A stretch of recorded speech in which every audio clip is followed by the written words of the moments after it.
ஓம் சாந்தி. 17/5/2017. இன்றைய முரளியின் தலைப்பு இனிமையான குழந்தைகளே, தூக்கத்தை வென்றவராகுங்கள். இரவில் கண் விழித்து ஞான சிந்தனை செய்யுங்க. பாபாவுடைய நினைவில் இருந்தீங்கன்னா குஷியோடைய அளவு அதிகரிக்கும். அது ஒரு மிகப்பெரிய மாயா. நைட்டு தூக்கம் வர்றதுக்காக டிவி பார்க்குறது, இன்டர்நெட் நோண்டுறது, வாட்ஸ்அப் நோண்டுறது, ஃபேஸ்புக் பார்க்குறது, இது வந்து மிகப்பெரிய மாயா. ஏன்னா நாள் ஃபுல்லாக பவர்ஃபுல்லாக யோகா பண்ணிவிட்டு கடைசியில் கோட்டை விட்டுரும். ஏன்னா தூங்குகிற டைம் அதிக நேரம் வருது இல்லை, அந்த நேரத்தில் எப்போ வேணாலும் உலக விநாசம் வந்துச்சுன்னா என்ன ஆகும் நிலமை. ஸோ அதுக்கு தான். ஏன்னா நீங்கள் மதியமெல்லாம் அதை நோண்டினா கூட டக்குன்னு உஷாராயிடுவீங்க. ஆனால் தூங்கும்போது, ஸோ அதுக்கு தான் தூங்கும்போது அவசியம் பாபா சிந்தனை பண்ணுங்க. நிறைய பேர் சொல்லுவாங்க, நான் பாபாவுடைய ஞானத்தை சிந்தனை பண்ணியே எனக்கு தூக்கமே போயிடுச்சு கூடாது. அதுதான் கரெக்டானது. அப்படி தான் தூக்கத்தை தொலைக்கணும். டிவியை பார்த்தது நம்ம ஆத்மாக்கள் ஏகாதசி கொண்டாடுவாங்களே, எப்படி கண்ணு முழிப்பாங்க? டிவி பார்த்துக்கிட்டு கண்ணு முழிப்பாங்க. அது நம்ம பண்ணுறதோட நினைவு அங்கே இல்லையா? இங்கே பிராமண பரிவாரம் பண்ணுற நினைவு பக்தியிலையும் அதே மாதிரியே பண்ண ஆரம்பிச்சிட்டாங்க. அப்படி நீங்கள் இரவு கண் விழித்து ஞான சிந்தனையே செஞ்சுட்டு இருந்தீங்கன்னா குஷியோடைய அளவு அதிகரிச்சுக்கிட்டே இருக்கும். ஞான சிந்தனை அதுவும் சேவைக்கே அடுத்தது இது பண்ண. நேற்று அப்படியே போகும்போது ஏதோ ஒரு அதுவும் எப்படி உங்களுக்கு ஞான சிந்தனை வந்து அந்த ஞானத்தை நீங்கள் மற்றவங்களுக்கு சொல்லணுன்ற எண்ணம் வரும்போது தான் அதை பற்றி சிந்தனையே செய்வீங்க. இப்போ டெய்லியும் ஒருத்தர் வந்து ஸ்கூல்லையும் காலேஜ்லையும் கோயிலையும் சொற்பொழிவு நடத்துகிறாங்கன்னு வச்சுக்கோங்களேன், அவங்க அதுக்காக சிந்தனை பண்ணும்போது இன்னும் அது சூப்பராக வரும், பயங்கர குஷியாக இருக்கும். கரெக்டு. அதாகும். இப்போ வீடியோ போடுறதுக்காக அதை யோசிக்கும் போது கூட செமையாக இருக்குது. இப்போ ஃபுல்லாக ஆனந்தம் தான், எல்லாமே ஆனந்தம் தான் இல்லையா? கேள்வி, அதனால் தூக்கத்தை வென்றவர் ஆகுங்க. தூங்கி கழிக்கிற நேரம் கிடையாது இது இல்லையா? பாரதத்தில் நிறைய விடுமுறை இருக்கு. ஆனால் இந்த சங்கம யுகத்தில் உங்களுக்கு ஒரு வினாடி கூட விடுமுறை கிடையாது. சூப்பர்ல. அதில் தான் ஆனந்தமே. சதா மைண்டை பாபாவுடைய நினைவிலும் ஞானத்திலையும் சேவையிலும் ஈடுபடுத்துறதுல தான் ஆனந்தமே உங்களுக்கு. ஏன் சங்கம யுகத்தில் உங்களுக்கு ஒரு வினாடி கூட லீவு கிடையாது? ஏன்னா அவ்வளோ மதிப்பு வாய்ந்தது இந்த சங்கம யுகத்துடைய ஒவ்வொரு வினாடியும். ஒவ்வொரு சுவாசத்திலும் பாபாவை நினைவு செய்யணும். இதுதான் ஹட யோகத்தில் என்ன பண்ணிட்டாங்க, சுவாசத்தில் பாபாவை நினைவு செய்யறதுக்கு பதிலாக சுவாசத்தை நினச்சின்னு இருக்கிறாங்க. இரவும் பகலும் சேவை செய்யணும். கீழ்ப்படிதல் உள்ளவராக நன்றியுள்ளவராக ஆகி நினைவின் மூலம் விகர்மங்களை விநாசம் செஞ்சு கௌரவத்தோட நேர வீட்டுக்கு தான் போகணும். தண்டனை வந்து விடுபடணும். ஆத்மா மற்றும் சரீரம் ரெண்டையும் தங்கமா ஆக்கணும். அதனாலதான் உங்களுக்கு ஒரு வினாடி கூட லீவு கிடையாது. சூப்பர் இல்லையா? அவ்வளோ மதிப்பு. ஒட்டுமொத்த உலகத்தையும் மாத்திர சேவை பண்ணணும் இரவும் பகலுமா.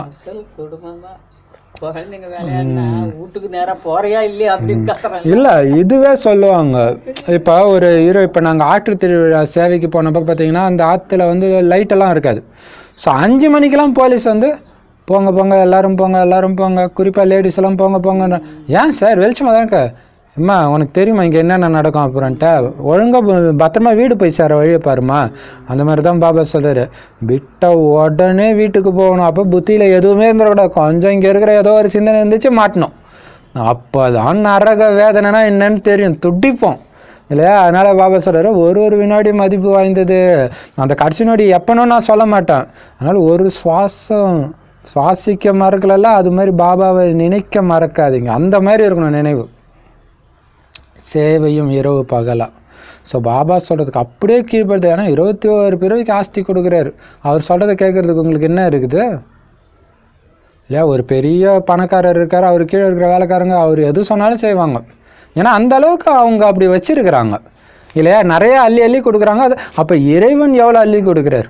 இப்போ எவ்வளோ கீழ்ப்படியணும், நீங்கள் எவ்வளோ நன்றி கடன் இருக்கணும் அவருக்கு. அவர் பேர் நிந்தனை பண்ணுற மாதிரி பண்ணலாமா? அதுக்காக என்ன பண்ணணும், அவருக்கு நீங்கள் எதுவும் பண்ண தேவையில்லை. அவர் நினைவில் இருந்து உங்கள் பாவத்தை அழிச்சிடுங்க. அப்போ தான் கௌரவத்தோடு போக முடியும், மதிப்போடு தேர்ச்சி அடைய முடியும். ஏன்னா தண்டனையிலேருந்து விடுபடணும். அதுக்கு தான் பாபா குழந்தையாகிருங்க. எல்லா பாவமும் செஞ்சுட்டு பாபா காலில் வந்து விழுந்துட்டீங்க. பாபா சொல்கிறாரு, சரி உனக்கு தண்டனை கிடைக்காது. ஆனால் நான் சொல்கிறது நீ அப்படியே கேட்கணும், அப்போ தான் கிடைக்காது. ஏன்னா எல்லாரும் பாவம் பண்ணியிருக்கிறாங்க, எல்லாரையும் விட அதிகமாக பாவம் பண்ணது நீ தான். நான் உன்னை அதுலேருந்து காப்பாற்றுறேன்னு நான் சொல்கிறது நீ அப்படியே கேட்கணும்ல. மதிப்போடு வீட்டுக்கு போகணும் குழந்தை. அதனால் இப்போ உனக்கு ஒரு வினாடி கூட லீவு கிடையாது.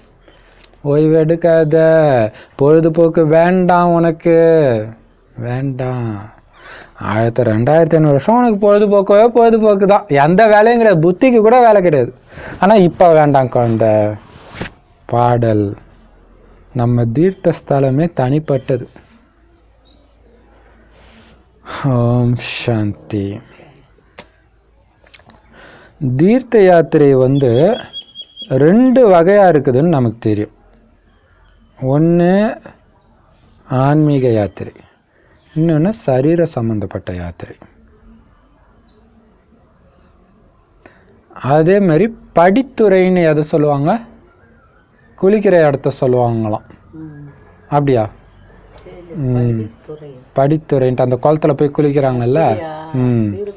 அப்போ பாபா சொல்றாரு அது கூட 2 வகை இருக்குதான் படித்துறையும்.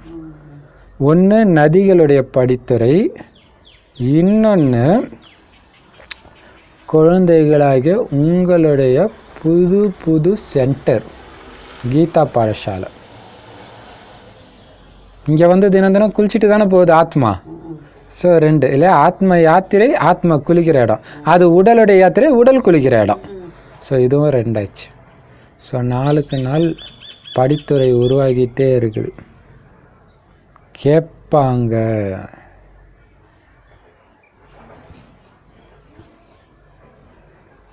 கான்பூரில் ஞான அமிர்தம் குடிக்கிறதுக்கு அல்லது ஞான குளியல் செய்கிறதுக்கு எத்தனை இடம் இருக்குதுன்னு கேட்பாங்க. 4-5 சென்டர் இருக்குதுன்னு சொல்லுவீங்க. அந்தந்த சென்டருடைய அட்ரஸும் போட்டிருக்கிறீங்க. இது இந்த துறை, அங்கே போய் ஞானம் செஞ்சீங்க, ஞான ஸ்நானம் செஞ்சீங்கன்னா ஜீவன் முக்தி அடைய முடியும், சொர்க்கத்துக்கு போக முடியும். குழந்தைங்களுக்கு தெரியும் முக்தி, ஜீவன் முக்தின்னு சொல்கிறது உண்மையிலே என்னன்னு குழந்தைங்களுக்கு தான் தெரியும். ஜீவன் முக்தினா சொர்க்கம், முக்தினா பரந்தாமம், 2த்துக்குமே இங்கே தான் வந்தாகணும். நிச்சயமாக பாரதம் வந்து ஒரு காலத்தில் ஜீவன் முக்தி நிலையில் இருந்துச்சு. அதை பார்த்தீங்கன்னா ஒன்று எல்லாருமே ஜீவன் முக்தி நிலையில் இருப்பாங்க, அல்லது எல்லாருமே ஜீவன் பந்தனத்தில் இருப்பாங்க.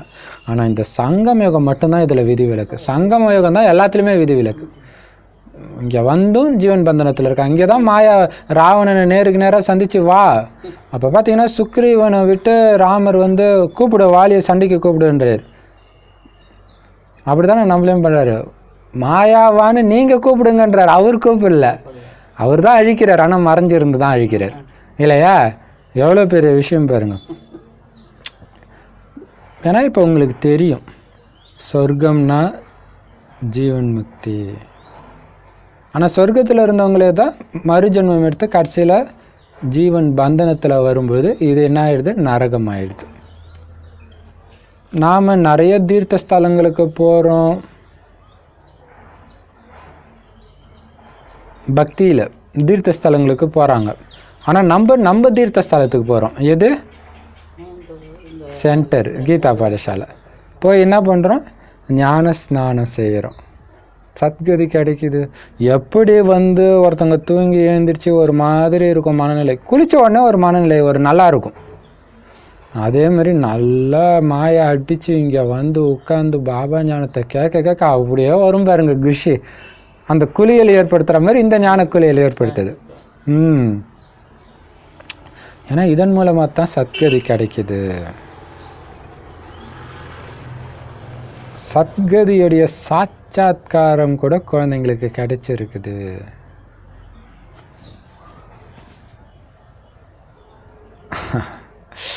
இது பார்த்தீங்கன்னா ராமாயணத்தில் வந்து அந்த வேதவதியை வந்து ராவணன் சொல்லுவான் என்ன கல்யாணம் பண்ணிக்கணும், இல்லை நான் மகாவிஷ்ணுவை தான் கல்யாணம் பண்ணிக்கணும், அதுக்காக தான் இப்போ தவம் கேட்டுக்கிறோன்னு. மகாவிஷ்ணுவை கல்யாணம் பண்ணிக்க போறியா? அவனுக்கு அழகுனா என்னன்னே தெரியாது. கரெக்டாக தானே சொல்கிறாங்க இல்லையா? சரீர காட்சியில் மயங்க மாட்டாருல்ல, அது வருது அழகா. அப்போ பாருங்க, அவனுக்கு அழகுனா என்னன்னே தெரியாது, நீ அவனை போய் வேண்டிட்டு இருக்கிற. அவன் இங்கே வருவான் அவனை கல்யாணம் பண்ணிக்க. எவ்வளோ சூப்பர் இல்லை? அதனால் என்ன கல்யாணம் பண்ணிக்கன்ட்டு அது மாயா பண்ணுறது இல்லையா? பிரம்மகுமாரிகளை கடத்திட்டு போயிடுது இல்லையா மாயா. சரி, இப்போ பாபா சொல்கிறாரு,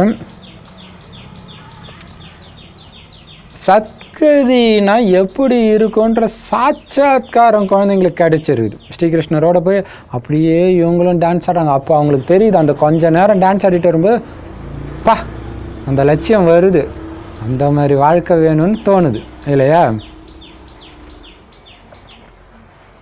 சொர்க்கத்தை தான் சத்கதினும் நரகத்தை தான் துர்கதினும் சொல்லப்படுது. சத்கதி சொர்க்கம்னா அது கண்டிப்பா சத்யுகம் தான். அதே மாதிரி துர்கதி நரகம்னா அது எது? கலியுகம் தான் இல்லையா? முழு சொர்க்கம்னா அது சத்யுகம் தான், திரேதாயுகம் கிடையாது. அதே மாதிரி முழு நரகம்னா அது கலியுகம் தான், துவாபர யுகம் கிடையாது இல்லையா? அங்கே அது கொஞ்சோண்டு ஸ்டார்ட் ஆகுது. அதுதான்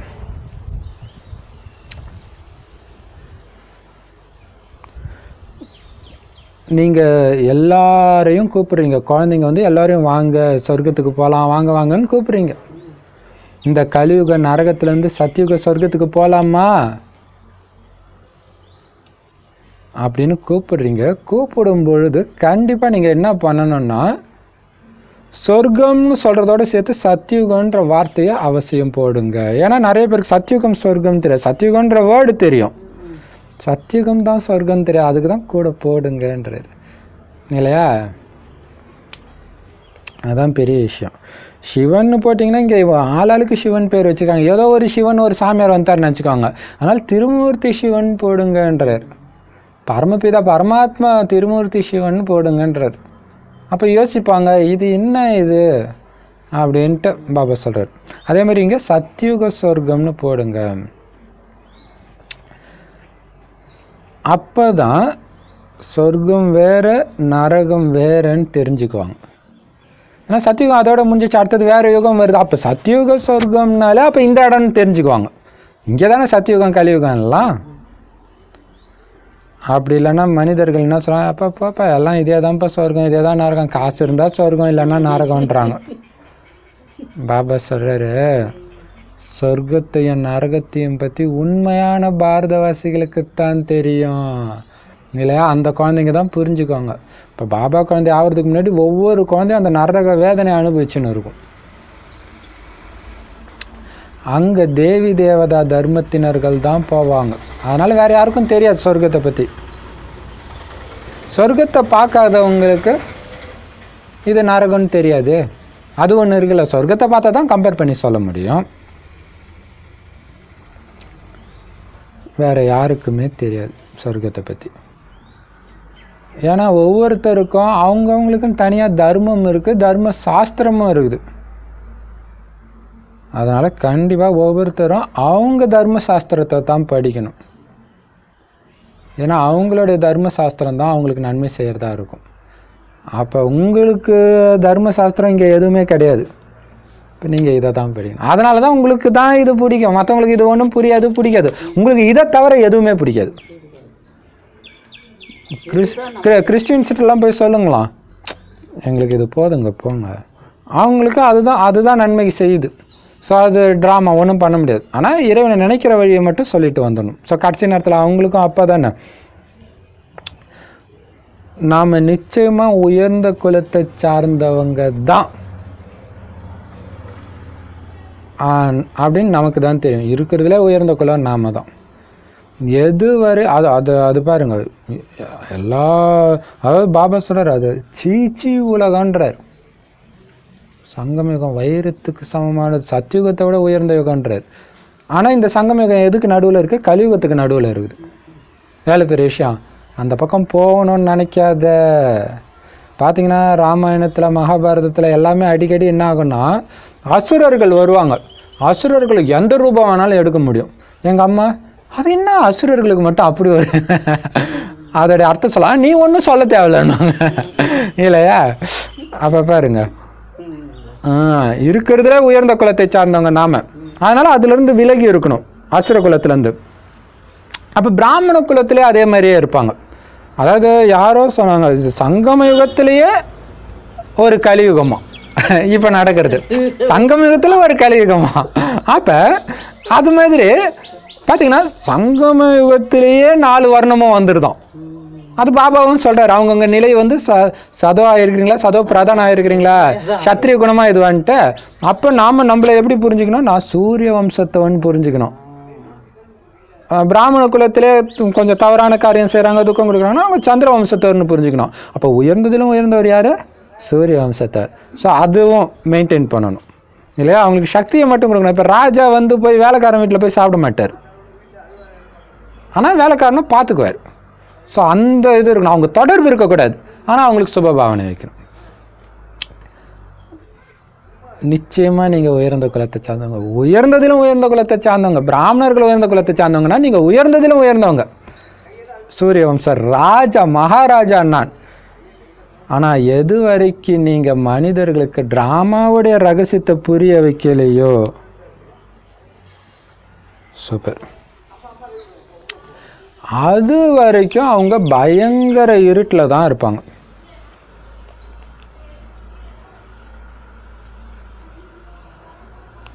இந்த டிராமாவுடைய ரகசியம் புரியாத வரைக்கும் அவங்க பயங்கர இருட்டில் தான் இருக்கிறாங்க.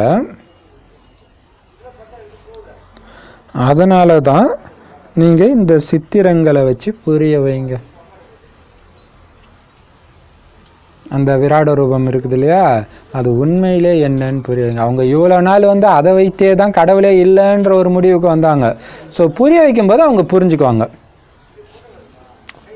ஏன்னா குழந்தைங்க உங்களுக்கு மட்டும்தான் எல்லா யுகம் பற்றியும் தெரியும். அது பார்த்தீங்கன்னா அந்த வேதவதி சொல்லுவாங்க ராவணன் கிட்ட, வேதங்களை மற்றவங்களுக்கு சொல்லி கொடுக்கறதுக்காக எங்கள் அப்பா எங்களை வச்சிருக்கிறாரு. யார் உங்கள் அப்பா? பிரம்மா, பிரம்மாவின் புதல்வி நான். அப்படியே பிரம்மகுமாரி ஒயிட் ட்ரெஸ் போட்டுருவாங்க, பேட்ஜி மட்டும்தான் குத்தலை இல்லையா? இப்போ பாபா சொல்கிறாரு, அதனால் எல்லா யுகங்கள் பற்றியும் உங்களுக்கு தான் தெரியும். இந்த சித்திரங்கள் இல்லாமல் மனிதர்களால் புரிஞ்சிக்கவே முடியாது, புத்தியில் பதியவே பதியாது. அதனால் சித்திரங்கள் வச்சு புரிய வைங்க. நீங்கள் பள்ளிக்கூடத்தில் மேப்பு இல்லாமல் யாருக்காவது பிரான்ஸ் இங்கிலாந்து இங்கே இருக்குதுன்னு சொன்னீங்கன்னா அவங்க புரிஞ்சுக்குவாங்களா? கரெக்டாக வடக்கு பக்கம் இருக்கு தெற்கு பக்கம் இருக்குன்னா கரெக்டாக புரிஞ்சுக்குவாங்களா? அதனால் இந்த விஷயம் கூட சித்திரங்கள் இல்லாமல் புரிஞ்சுக்க முடியாது. பாபா இங்கே தான் பாபா அப்பா, குழந்தை இல்லை, என் குழந்தைக்கு புரியாது, படத்தை எடுத்துகிட்டு போங்க புரிய வைக்கிறாரு இல்லையா? அதுவும் நிறைய எடுத்துகிட்டு போகாதீங்க, குழம்பிடுவாங்க, 1 2 எடுத்துக்கோங்க. அதாவது நம்ம ஒரே படத்தில் எல்லாத்தையும் வச்சுட்டோம் அழகா இல்லையா? இல்லைன்னா புரிஞ்சிக்க முடியாது. அதனால் படத்துக்கு முன்னாடி அழைச்சிட்டு வந்து புரிய வைக்கணும். சொல்லுங்க, இது ட்ராமா. நீங்கள் இப்போ எந்த தர்மத்தை சார்ந்தவங்க? உங்கள் தர்மம் எப்போ வருது? சத்தியுகத்தில் எந்த தர்மம் இருக்கு? சித்திரத்தில் முற்றிலும் தெளிவாக எழுதப்பட்டிருக்கு. சத்தியுக திரேதாயுகத்தில் சூரியவம்சி சந்திரவம்சி தர்மம் இருந்த பொழுது வேற எந்த தர்மமும் கிடையாது. ஆனால் இப்போ அந்த தேவதா தர்மம் மட்டும் கிடையாது. ஆனால் வரப்போகிறது சத்தியுகம்னா இப்போ மறுபடியும் அது ஸ்தாபனை ஆகணுமே, ஏன்னா ஆத்மா அழியாது. இப்போ உலகம் பழசாகுதுன்னா அவசியம் பிறகு புது உலகமும் ஸ்தாபனை ஆகணுமே. புது உலகத்தில் தான் இந்த லக்ஷ்மி நாராயணனுடைய ராஜ்யம் இருந்துச்சு. லக்ஷ்மி நாராயணனுடைய சித்திரம் தான் ரொம்ப ரொம்ப ரொம்ப ரொம்ப முக்கியமானது. அவங்க பேர் தான் அவ்வளோ புகழ் வாய்ந்ததாக இருக்குது. ஸ்ரீகிருஷ்ணரை தெரியாதவங்க உலகத்தில் யாருமே கிடையாது. இதுதான் பெரிய விஷயம். அவங்களுடைய பெரிய பெரிய கோயிலை கட்டுறாங்க. சிவனுக்கு கூட நிறைய பேர் வச்சு நிறைய கோயில்களை கட்டி இருக்கிறாங்க. அவருடைய பேரும் புகழ் பெற்றது. சரி, இப்போ பாபா சொல்கிறாரு, படத்துக்கு முன்னாடி அழைச்சிட்டு போய் ஏணிப்படி பாடமோ அல்லது சிருஷ்டி சக்கர படத்துக்கு முன்னாடி அழைச்சிட்டு போய் சொல்லுங்க, சத்தியுகத்தில் தேவதா தர்மம், திரேதாயுகத்தில் தேவதை தான், ஆனால் சந்திரவம்சம் ஆயிடுது, கொஞ்சம் கலை குறைஞ்சிடுது. ஸோ இவங்க 2 பேரும் இங்கே இருக்கிறாங்க. அப்போ எந்த மதமும் இருக்காது. அடுத்தது துவாபர யுகத்தில் இஸ்லாமிய தர்மம், கிறிஸ்தவ தர்மம், புத்த தர்மம், முக்கியமான இந்த 3 தர்மம். இது இல்லாமல் நிறையா வருது. அதுக்கு முன்னாடி வரைக்கும் அந்த தர்மத்தின் ஆத்மாக்கள் மேலே தான் இருக்கும், வராது. ஆனால் இப்போ தேவதை தர்மமே இல்லை. இது ஒரு சூப்பரான மெத்தட். இனிமேட்டு இப்படி புரிய வைக்கணும், சூப்பரானது. அப்போ தேவதை தர்மம் இப்போ கிடையாது, துவாபர யுகத்துலேருந்து காணாமல் போச்சு. ஆனால் ஆத்மாக்கள் இங்கே தான் இருக்கும். அதான் நாடகத்தின் விதி. அப்போ அது எங்கே போச்சு? மதத்துக்கு மாறிடுச்சு. அப்போ அந்த தர்மத்தை ஆத்மா தான் இஸ்லாமிய தர்மத்தை சார்ந்த ஆத்மாவாக மாறுது, கிறிஸ்தவ தர்ம ஆத்மாவாக மாறுது. எப்போ மாறுதோ அந்த தர்மம் வரும்போது தான் மாறுது. வந்த பிறகு கணக்கு வழக்கில் போய் மாறிக்குது, வெவ்வேறு நாட்டுக்கெல்லாம் போயிடுது, மாறிடுது. மாறிட்டு மாறி தான் ஆகணும். எப்போ மாறுது? கிறிஸ்தவ தர்மம் வர்றதுக்கு அந்த டைம் தான் அதுக்காக ரெடி ஆகுது. அதேமாதிரி இஸ்லாமிய தர்மம் வரும்போது அதேமாதிரி ரெடியாகி மாறுது. ஆனால் அதே மாதிரி அந்த யுகத்தில் தான் அது நடக்குது. ஆனால் இன்னும் 20 வருஷத்தில் வேற ஒரு யுகம் வரப்போகுது, யுகமே மாறப்போகுது. அந்த யுகத்தில் வெறும் தேவதை தர்மம் தான் இருக்கும். ஆனால் ஆத்மா அழியாது. இதே இங்கே இருக்கிற ஆத்மா தான் அங்கே போகணும். ஆனால் இப்போ யாருமே தேவதை தர்மம் இல்லை. அப்போ அந்த ஆத்மா வரணும்ல, எங்கேருந்து வருவாங்க? இங்கேருந்து தான் வருவாங்க. ஸோ இப்போ நீங்கள் எந்த தர்மத்தை சார்ந்தவங்க அப்படின்னு கேளுங்க. சூப்பர் இல்லை? அப்போ அவங்க டக்குன்னு கிறிஸ்தவ தர்மம், இஸ்லாமிய தர்மம், இந்து தர்மம், புத்த தர்மம் சொல்ல தயங்குவாங்க. என்ன தர்மமாக இருந்தால் என்னங்க, நான் தாங்க அந்த தேவதை தர்மன்றாங்க டமால்ட்டு, இல்லையா? ஏன்னா உயர்ந்ததிலும் உயர்ந்த தர்மத்தை தானே சொல்லணும்னு தோணும். அது இப்போ இல்லவும் இல்லை. அதனால் அவங்களுக்கு சொல்கிறதுக்கு ஒன்றும் பிரச்சனையும் கிடையாது. அப்படி புரிய வைங்க. அப்போ அவங்க புரிஞ்சுக்குவாங்க. தேவதை தர்மத்துக்கு தான் இந்த ஞானமும் உட்காந்து கேட்பாங்க. எனக்கு பார்த்தீங்கன்னா ஒரு ஸ்டால் போட்டிருந்தப்ப ஒரு முஸ்லீம் பிரதரு 8 தடவை கேட்டார்மா. ஆட்டோ டிரைவர் அவர் வந்தார், கேட்டார், மறுபடியும் எடுக்கிறோம், மறுபடியும் வந்து நிற்கிறார் லைனில், அப்படியே கேட்குறாரு 6 தடவை 7 தடவை கேட்டுக்கிட்டே இருக்கார். இப்போ 8ஆவது தடவை எனக்கும் ஆச்சரியம். அவர் முஸ்லீம்லாம் தெரியாது, ஆனால் கேட்டுக்கிட்டே இருக்கார். அவர் எந்த டவுட்டும் கேட்கல, எல்லாரும் சொல்ல திரும்ப திரும்ப கேட்டுக்கிட்டே இருக்கார். அப்புறமா 8 தடவை கேட்டதுக்கப்புறம் அவருடைய குடும்பத்தை அழைச்சிட்டு வர்றாரு. நிறைய லேடிஸ் அழைச்சிட்டு வந்து கேளுங்கன்றார். எவ்வளோ பெரிய விஷயம். எல்லாத்தையும் கேட்டுட்டு அதுக்கப்புறம் டவுட் சொல்ல. அப்போ அந்த லேடிஸ் அழைச்சிட்டு வரும்போது தான் அவர் முஸ்லீம்னே எனக்கு தெரியுது, இல்லையா? பர்தா போட்டு வந்ததுனால. அதுக்கப்புறம் அவர் சொல்கிறார், இது இப்படி இருக்குமே அப்படி இருக்குமே. அப்போ ஏதோ ஒன்று சொல்லி அனுப்பிச்சாச்சு. தேவதை தர்மத்தை ஆத்மா, இல்லையா? அனுப்புறதா பாபா, நீங்கள் சேவை பண்ணுங்க, அவர் அனுப்புவார். இப்போ பாபா சொல்கிறாரு, இப்போ தேவதை தர்மம் இல்லையே, உருவாகணும் இல்லையா? பழசு புதுசாகணும். ஆனால் ஆத்மா அதே தான். ஆத்மாவில் உள்ள குணங்கள் மாறணும். அப்போ லக்ஷ்மி நாராயணனுடைய ராஜ்யம் தான் அந்த புது உலகத்தில் இருக்குது. அங்கே 33 கோடி பேர் இருந்தாலுமே கூட நம்பர் 1 ஆத்மா இந்த 2 பேர் தான். ஆனால்தான் அவ்வளோ மகிமை லக்ஷ்மி நாராயணனுக்கு, இல்லையா? அதுதான் நம்பர் 1 இருக்கிறவங்கள பற்றி தான் சொல்ல முடியும். எல்லாரையும் சொல்லிட்டு இருக்க தேவையில்லை, இல்லையா? அதனால் அவங்களுக்கும் பெரிய கோயில் கட்டுறாங்க, சிவனுக்கும் நிறைய கோயில் வச்சிடறாங்க. பேரும் அதுக்கேற்ற மாதிரி மாற்றி மாற்றி வச்சிடுறாங்க.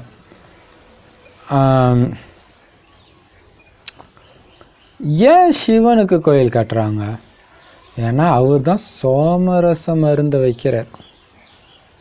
அதனால தான் அவர் சோமநாதர் அப்படின்ற பேரில் கோயில் கட்டுறாங்க. ஆனால் கட்டும்போது அவங்களுக்கு தெரியாது. இதுதான் ஆச்சரியம், இல்லை? இப்போ நடக்கிறதெல்லாம் அங்கே வெளிப்படுது. அப்படியே பேர் கரெக்டாக வைக்கிறாங்க பாங்க. அவங்களுக்கு தெரியுமா சிவன் வந்து சோமரசம் கொடுத்தாருன்னு? மனிதர்கள் நிறைய பேரை வச்சிருக்கிறாங்க. அதனால் அதை புரிய வைக்க வேண்டியிருக்குது. அது சோமநாதர் கோயில் முதல்ல கட்டினாங்களே, அதுக்கு என்ன அர்த்தம்ன்ட்டு பார்த்தீங்கன்னா பிரம்மபுரீஸ்வரர் கோயில்னு இருக்குது. பாருங்க, பிரம்மபுரி இதுதானே, இல்லையா? ஸோ கரெக்டாக பேர் வச்சிருக்கிறாங்க. ருத்ரன், சிவன், சோமநாத் இந்த பேர் எல்லாம் ஏன் வச்சிருக்கிறாங்க? பத்ரிநாத்னா என்ன அர்த்தம்? நிறைய பேரா அவங்களுக்கே அர்த்தம் புரியாம ஆனா கரெக்டா வச்சுட்டாங்க. ஆனா பேர் தெரியாதனால மனிதர்களும் குழம்பி போயிட்டாங்க. என்ன ஒரு சிவனுக்கு ஏன் இத்தனை பேர் வைக்கிறாங்க? இதோடைய இந்த இயக்கத்துடைய உண்மையான பேர் என்னன்னா ருத்ர கீதா ஞான யஜ்யம். இதுதான் கரெக்டான பேர். பாபா படைக்கிற இந்த யஜ்யத்துக்கு பேர் என்ன? சிவனால், ருத்ர சிவனால் படைக்கப்பட்ட கீதா தாயுடைய, கீதா தாய் தான் ஞானம், ஞான யஜ்யம். பாபா சொல்றாரு, என்னுடைய இந்த ஞான யஜ்யத்திலிருந்து தான் விநாச ஜுவாலை கொழுந்து விட்டு எரிஞ்சு இருக்குது. இங்க பேசிக்கிட்டு இருக்கிறது யாரு? இது பகவான் வாக்கு. பாபா இப்ப பகவான் வாக்கு பகவான் வாக்குன்றதே அங்க வருது. பக்தி மார்க்கத்தின் கீதையில கிருஷ்ண பகவான் வாக்குன்னு வந்துடும். பகவான் சொல்கிறார், பகவான் சொல்கிறார். ஆனா மற்றதெல்லாம் அப்படி வரல, மகாபாரதத்தெல்லாம் அப்படி வரல. அப்ப இதுல தான் இருக்குது, இதுதான் இல்லையா?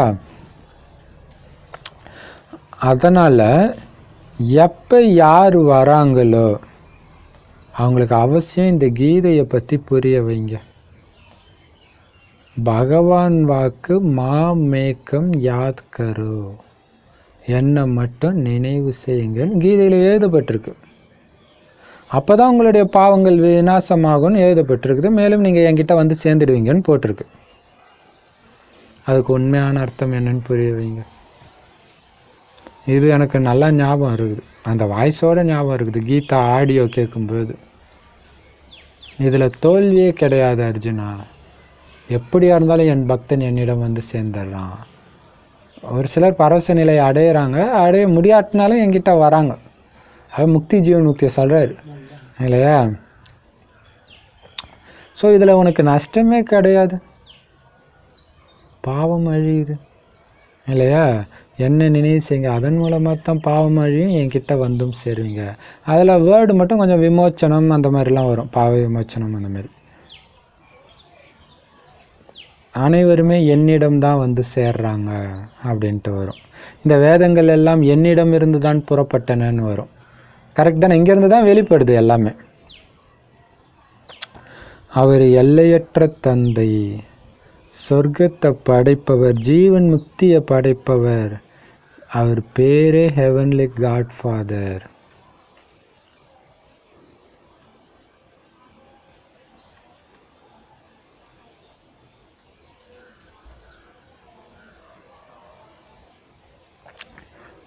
அவர் எல்லோருக்கும் அப்பா.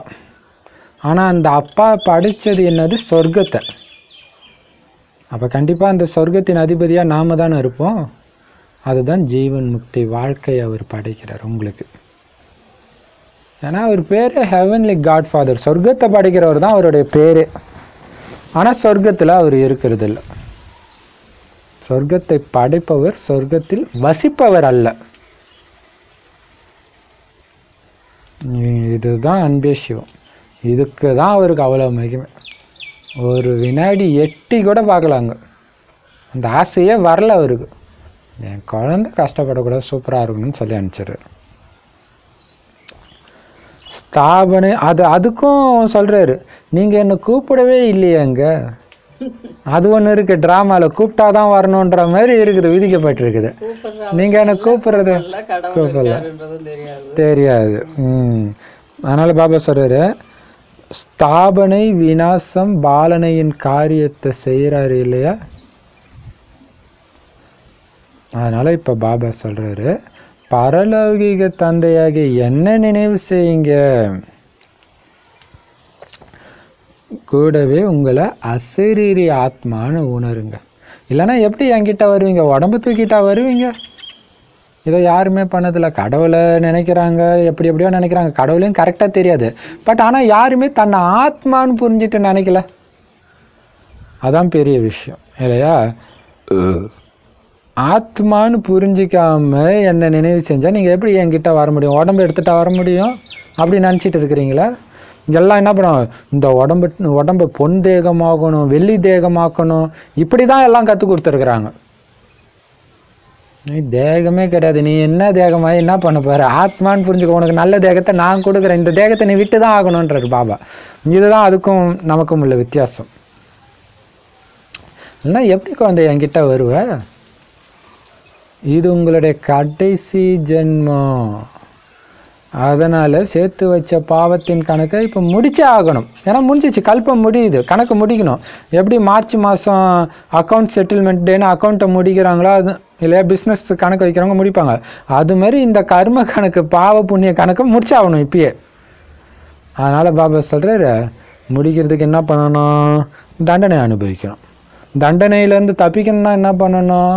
பாவத்தை எரிச்சிடணும். அதுக்கு என்ன பண்ணணும்? என் ஒருவனை மட்டும் நினைவு செய்யுங்க, என்னை மட்டும் நினைவு செய்யுங்க. அந்த கர்மத்தின் விதியையே நீங்கள் தோக்கடிச்சிடுவீங்க இல்லையா? தப்பு செஞ்சால் தண்டனை அனுபவிக்கணும், விதி, அதையே வென்றுடுங்க. விதியை வெல்லும் ரகசியம் இதுதான், நினைவு தான். விதியே வெல்றீங்க. அதான் பாபா சொன்னார் ஒரு வானிலை, 50 வருஷம்தான் உன்னுடைய ஆயுள்னு ஜோசிக்காரன் சொன்னால் அதை கூட உங்களால் வெல்ல முடியுன்றார். அப்போ அதுக்கு மேலே எதையுமே முடியாதுன்னே கிடையாது. எது முடியாது இந்த நினைவுனாலன்றார். இப்போ பாபா சொல்றாரு, இது உன்னோட கடைசி ஜென்மம் குழந்தை. என்கிட்ட உன்னுடைய நினைவு இருக்கிறதன் மூலமாக தான் பாவம் அழியும். இதுக்கு பேர் தான் யோக அக்னின்னு சொல்லப்படுது. மனிதர்களோ ஆரோக்கியத்துக்காக நிறைய விதமான யோக முறைகளை கற்பிக்கிறாங்க. பாருங்க, இதுல ஒரு அதிசயம் பாருங்க. சீதை எப்படி பிறப்பாங்க தெரியுமா? இந்த ஜனக மகாராஜா பூமியில இதுல இருந்தது, ஒருத்தர் பூவில் இருந்தது, வெயிட்டா இருந்தது, அந்த பூன்னுவாங்க, மண்ணுல இருந்து பிறகுறதா காட்டுறாங்க. பாபா சொல்லல, மண்ணுல உங்க புத்தி போக வேண்டான்ட்டு அந்த மண்ணு மாதிரி இருக்கிற புத்தி அப்பதான் நம்மள சீதை ஆக்குறார். அதாவது பாபா குழந்தை ஆக்குறார். எவ்வளவு பெரிய ரகசியம் பாருங்க. எல்லாம் அவ்வளவு துல்லியமா இருக்குது அதுல. மனிதர்கள் ஆரோக்கியத்துக்காக என்னென்ன ஹடயோகத்தை கற்றுக் கொடுத்துட்டு இருக்கிறாங்க. ஆனால் கிடைக்குமா? இந்த யோகத்தின் மூலமாக தான் நிரந்தர ஆரோக்கியம்.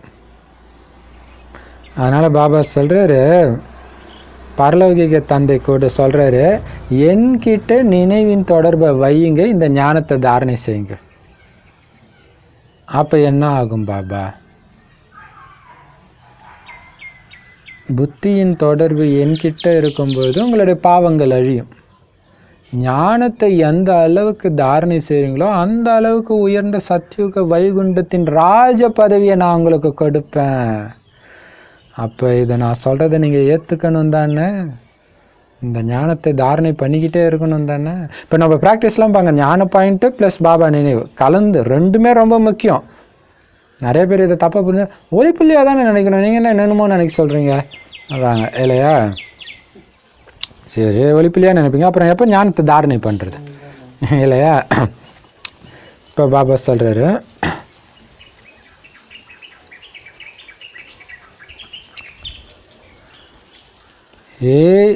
தூக்கத்தை வெல்லக்கூடிய குழந்தைகளே. ஆனால் பாபா இதை சொல்லி சொல்லியே நிறைய பேர் தூக்கம் போயிடுச்சு. தூக்கமே வரமாட்டேங்குது பிரதர்ன்றாங்க எல்லாரும் இல்லையா? தூக்கத்தை வெல்லக்கூடிய குழந்தைகளே, தூக்கத்தை வென்று பாபாவை நினைவு செய்யுங்கள். தூக்கத்தை பற்றி கவலைப்படாதீங்க, பாபாவை நினைவு செய்யுங்க. அதுலேயும் வீட்டில் இருக்கிற தாய்மார்களுக்கு எதை பற்றியுமே அவங்க கவலைப்படுத்தால. ஆஃபீஸ்க்கு போகிறவங்களாவது கொஞ்சம் பயப்படுவாங்க, ஐயோ ஆஃபீஸ் போய் ஏதாவது ஆகிடுமே. ஆனால் பாபா சொல்கிறார், ஒன்றும் ஆகாது, கவலைப்படாதீங்கன்ட்டு. ஆனால் வீட்டில் இருக்கிறவங்களுக்கு கவலை இல்லை. அப்படி இருந்துச்சுன்னா சரி, காலைல வேலையை முடிச்சுட்டு தூங்கலான்னு கூட இருக்கும் இல்லையா? தூக்கத்தை வென்று பாபாவை நினைவு செய்யுங்க. தூங்கி கழிக்கிற நேரம் கிடையாது, இந்த நேரம் தூங்குறவங்களுடைய நினைவாத்தான் கும்பகர்ண தூக்கம் போட்டிருக்கிறது. ஏன் இப்போ நீங்கள் தூங்காமல் என்னை நினைவு செய்யணும் தெரியுமா? ஏன்னா என் கூட வரப்போறீங்க, என்னுடைய நிராகார உலகத்துக்கு வரணும். தூக்கத்தில் கூட தேகன்ற உணர்வு உங்களுக்கு வந்துடக்கூடாது. அதுதான் அங்கே. அதுக்கு தான் தூக்கத்தை வென்று என்ன நினைவு செய்யுங்க. நம்ம மாத்தாச்சு சொன்னாங்க இல்லையா?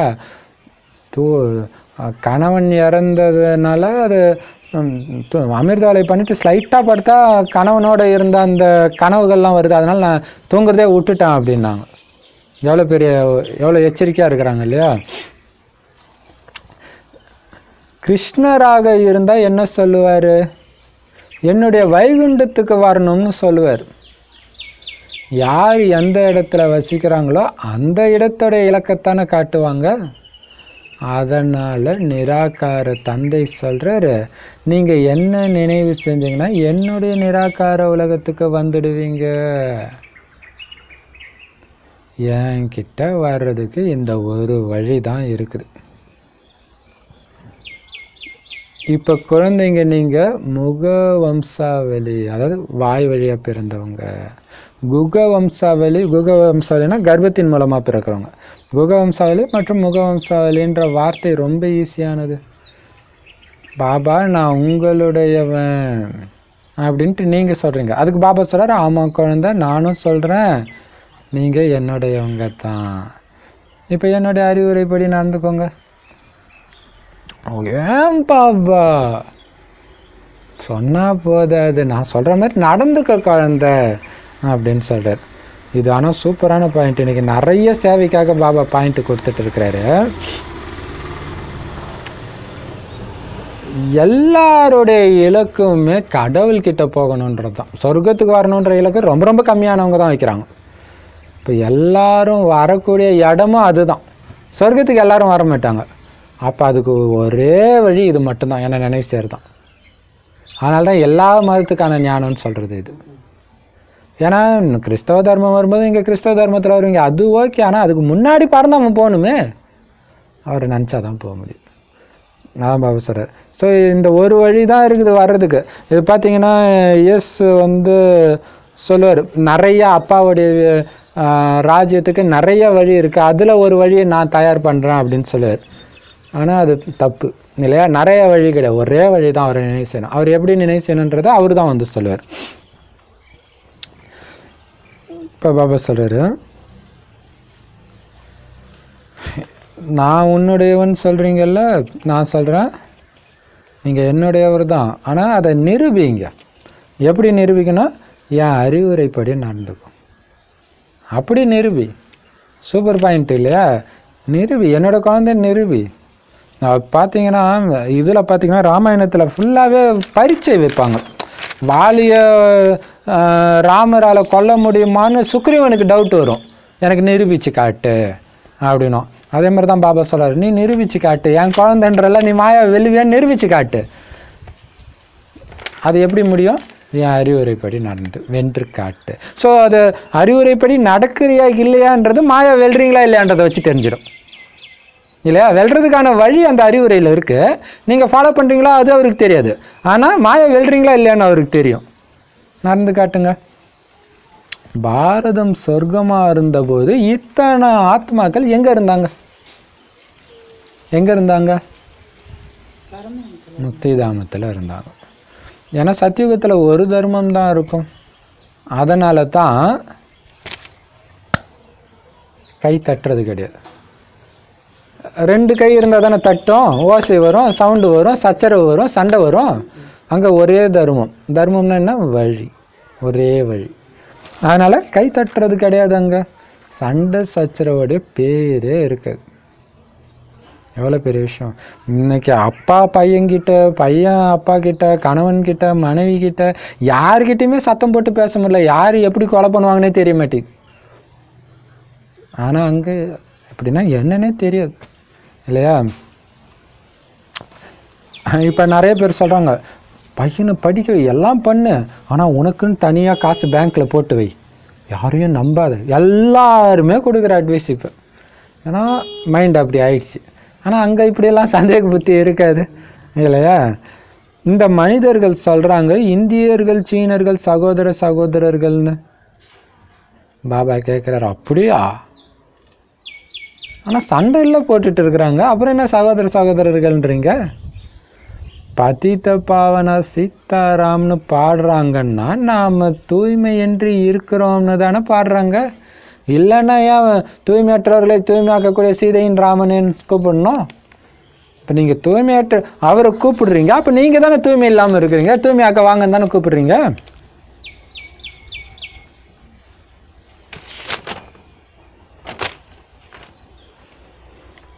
அதனால் இவங்க சகோதரர்கள்னு சும்மா பேரளவில் சொல்லிக்கிறாங்க, ஆனால் உண்மையிலே சகோதரர்களாக இருக்கிறது கிடையாது. சத்தியுகத்தில் தூய்மையான உலகம் இருக்குதுன்றதுனால தான் இந்த மாதிரிலாம் அங்கே பாட மாட்டாங்க, பக்தி இருக்காது. ஏன் இருக்காது? தூய்மையற்றவர்களை தூய்மையாக்குவாரே வாங்கன்னு சொல்கிறதுக்கு அவங்க ஒன்றும் தூய்மையற்றவர்களாக கிடையாது. எவ்வளோ சூப்பர் இல்லையா? 2 நாள் முன்னாடி கேட்டார் பாருங்க, வசிஷ்டர் ஞானம் சொல்கிற அளவுக்கு ராமர் முட்டாளாக இருக்காரு, அதுவும் என்கிட்ட படித்த மாணவன். எவ்வளோ சூப்பர் இல்லையா? இதுதான் அழுக்கான உலகம், அதனால தான் எங்களுக்கு தூய்மையான உலகம் ராமராஜ்யம் வேணும்னு பாடுறாங்க. ஆனால் தூய்மையான ராமராஜ்யம்னு உண்மையிலே சொல்லப்படுறது சத்தியுகம்னு அவங்களுக்கு தெரியல. இங்கே எப்படி ராமராஜ்யம் வரும்? ஏன்னா இது அழுக்கான உலகம், கலியுகம். கலியுகத்தில் ராமராஜ்யம் வராது. இப்போ ராமராஜ்யம் எந்த இடத்துல இருக்குதுன்னு தெரியல. காந்தி ராமராஜ்யம் வேணும்னு கலியுகத்தில் கேட்குறாரு. அது வரும், அது வர வேண்டிய டைமுக்கு தான் வரும் இல்லையா? இதோ வந்துடுச்சு. ஆனால் இதையும் மனிதர்களால் புரிஞ்சிக்க முடியலை. எவ்வளவு அசுத்தமான புத்தி, மோசமான அழுக்கான புத்தி. நாம கூட அப்படித்தான் இருந்தோம், புரிஞ்சிக்காம இருந்தோம். தமோ பிரதான புத்தியாக இருக்கிறதுனால எல்லாருமே மறந்துடுறாங்க இந்த விஷயத்த. இது நரகன்றதே மறந்துடுறாங்க. பாபா சொல்றாரு, நீங்கள் முற்றிலும் புத்தியற்றவர்களாக ஆகிட்டீங்க. ஆனால் நீங்கள் எவ்வளவு புத்திசாலியாக இருந்தீங்க தெரியுமா? நீங்கள் தான்ப்பா அந்த சதோ பிரதான தேவதைகளாக இருந்தீங்க. தங்க புத்தி இப்படி இருந்துச்சு. எல்லோருக்கும் சுகத்தை கொடுத்தீங்க, சுகத்தை கொடுத்தா சுகம் கிடைக்கும்னு தெரிஞ்சது கொடுத்தீங்க. ஆனால் இன்னைக்கு நீங்கள் என்ன பண்ணுறீங்க? துக்கத்தை கொடுத்துட்டு சுகத்தை எதிர்பார்க்குறீங்க. நடக்குமா? அப்போ முட்டாள்தனம் தானே. நீங்கள் கொடுக்கறது தான் கிடைக்கும் இல்லையா?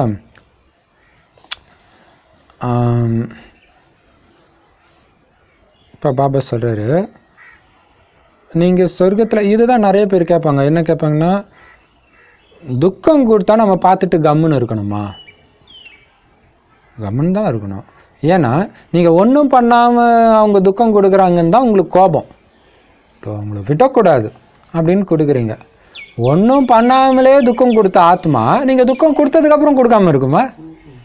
நீங்கள் ஆத்மான்னு ஏன் சொன்னார்? உடலை விட்டும் பழி வாங்க அந்த ஆத்மா. அதுக்கு தான் சொல்லியிருக்கார். உங்களுடைய வினைப்பயன் நீங்கள் பண்ணது அது ட்ராமா எடுத்துகிட்டு வருது, சமஸ்காரம் வெளிப்படுது. பொறுத்துக்கோங்க, என் நினைவில் பொறுத்துக்கோங்க. கணக்கு முடியுது, ஜாலியாக இருங்க. இந்த நினைவு இருந்துக்கிட்டே இருக்கணும். எரியுது, பாவம் எரியுது, அது அது ஆசை போட்டுகிட்டே இருக்கணும் அந்த ஞானத்தை. அப்போ தான் அதை எதிர்கொள்ள முடியும். அந்த மாதிரி புத்திசாலியாக இருந்தீங்க. ஸோ இப்போ தான் புத்திசாலியாக ஆக்குறாரு. இப்போ சொல்கிறாரு, கர்மத்துடைய விதியை புரிஞ்சுக்கோ. அடித்தா சம ஃபோர்ஸாக அடிக்கும். நீ ஏன் அடிக்கிற? எப்பயோ நீ அடிச்ச, அதுதான் இப்போ அடிச்சுட்டு இருக்குது. ஃபோர்ஸாக அடிக்குதுன்னா நீ அந்த அளவுக்கு பல ஜென்மமாக அடிச்சிருக்கிறேன்னு அர்த்தம் இல்லையா? நீங்கள் எவ்வளோ புத்திசாலியாக இருந்தீங்க. நீங்கள் தான் தேவதைகளாக சதோ பிரதானமாக இருந்தீங்க. இது பார்த்தீங்கன்னா ஒரு மாதாஜி, நான் சொன்னேன்ல, இப்போ 1 மாதம் தான் ஆகுது அவங்க பாபாக்கு ஆகி. அவ்வளோ சூப்பராகிட்டாங்க. சூப்பராகி கடகடன்னு அவங்க இதெல்லாம் கூட புரிஞ்சுக்கிட்டாங்க. எல்லா ஸ்ரீமத்து தூய்மை எல்லாம் புரிஞ்சுக்கிட்டாங்க. புரிஞ்சுக்கிட்ட உடனே அவங்க ஹஸ்பண்டுக்கு எடுத்து புரிய வைக்கும்போது அவருக்கு செம கோபம் வந்துச்சு. நீ அங்கே போகிறதுனால தானே இப்படி ஆகுது, நீ இனிமேல்ட்டு போகவே கூடாது அப்படின்னு சண்டை போட்டுன்னு இருக்கிறாராம். உடனே போய் சென்டரில் போய் பிரதர்கிட்ட சொன்னேன்னா பிரதர் சொன்னாராம், நீங்கள் பாபாகிட்ட லெட்டர் எழுதி வைங்க, சரியாயிடும். லெட்டர் எழுதி வச்சுட்டு வந்தாங்களா. அடுத்த நாள் பார்த்தா அவர் எதுவுமே சொல்லலையா. இப்போ இது எவ்வளோ பெரிய யுக்தி இல்லையா? அப்போ பாபா என்கிட்ட என் குழந்தை சொல்லுதான்னு பார்க்குறாரு இல்லையா? ஸோ அது ஒரு யுக்தி, அதையும் ஃபாலோ பண்ணலாம். ஏன்னா நிறைய பேருக்கு இந்த ப்ராப்ளம் இருக்குது. இப்போ பாபா சொல்றாரு, சதோ பிரதான புத்தி உடைய தேவதைகளாக இருந்த நீங்களே இப்போ பாருங்க புத்தியற்ற சூத்திரர்களாக கீழான தமோ பிரதான புத்தியுடையவராக ஆயிட்டீங்க. அப்படியே கம்பேர் பண்ணி சொல்றாரு, ஆனால் நீங்கள் சொர்க்கத்தில் எவ்வளவு சுகத்தை அடைஞ்சிங்க. உங்களுடைய குலம்தான் பாரதவாசிகளாகிய உங்களுடைய குலம்தான் உயர்ந்ததிலும் உயர்ந்த குலம், இந்த தேவி தேவதா குலம். ஆனா எவ்வளவு கீழான நரகவாசி ஆகி இருக்கிறீங்க. இத பாபா தான் தன்னுடைய குழந்தைங்களுக்கு புரிய வைக்கிறார். பாருங்க எவ்வளவு பெரிய விஷயம். பாத்தீங்கன்னா அந்த காலத்துல பாபா சொல்ற வானப்பிரஸ்த நிலை குருவை தேடி போவாங்க. குரு எங்க இருப்பாரு? ரிஷி முனிவர்களாம் காட்டுல இருப்பாங்க, அவங்கள தேடி தான் போவாங்க சிஷ்யர்களா. இப்போ ராஜாவே கூட ராஜாவாகிறதுக்கு அந்த வேதங்கள்லாம் பார்த்தீங்கன்னா காட்டில் போய் படிச்சுட்டு வராங்க இல்லையா, ராமர் வசிஷ்டர்கிட்ட படித்தது மாதிரி அது மாதிரிலாம் அனுப்புகிறாங்கல்ல. அந்த மாதிரி கலியுக காட்டில் பாபா நம்மளை ஞானம் கற்றுக் கொடுக்குறார். நீ தான் ராஜாவாக இருந்த, அது ஒன்றும் புதுசு கிடையாது, மீண்டும் ஆகு அப்படின்னு. அதைத்தான் இப்போ சொல்கிறார். நீ எப்படி இருந்த தெரியுமா? இப்போ கீழான நரகவாசி ஆகியிருக்க. உன்னுடைய குலம் தெரியுமா? உன் குல மரியாதை தெரியுமா? ஆனால் நீ எப்படி நடந்துட்டு இருக்கிற? இப்போ குழந்தைங்களுக்கு சொல்றாரு, இதை பாபாவே சொல்றாரு. குழந்தைங்களும் உணர்றாங்க, சொல்றது என் அப்பான்னு உணர்றாங்க, சொல்றது சத்தியம்னு உணர்றாங்க. நாம தான் பூஜைக்குரிய தேவதையா இருந்து பிறகு பூஜாரி ஆகி இருக்கிறோம். பாபா நம்மளை எந்த அளவுக்கு புத்திசாலி ஆக்கி இருந்தார், இப்போ மறுபடியும் ஆக்கிட்டு இருக்கிறாரு.